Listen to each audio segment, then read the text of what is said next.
You see this ridge and you see the walls on either side. This ridge is centered here, right?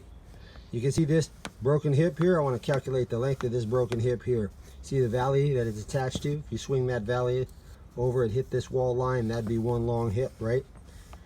And look at this one here. Changes the spans, change direction, right? So you got a little broken, it goes the opposite way to a valley to here. If I were to do the same thing with this one, I was to swing an arc right here and hit the outside of the building, that'd be one long hip, same length as this one. See this little offset? We have to come over here and measure that amount, make a mark on the plans or the wall, whichever.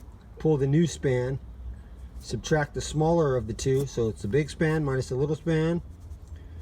That'll give you this plate length here. Divide it in half, subtract half the thickness of the upper ridge,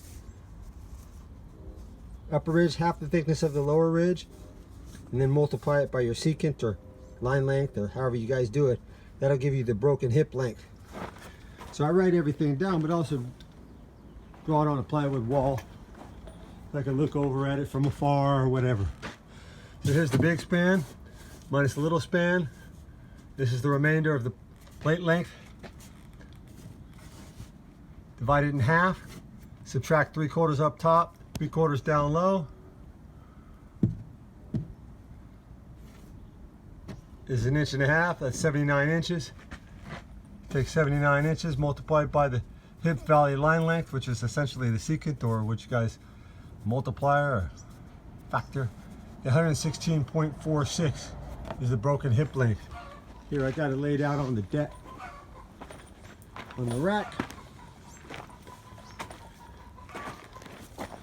Two lines 1.5 inches apart at the pitch of the roof. You see them?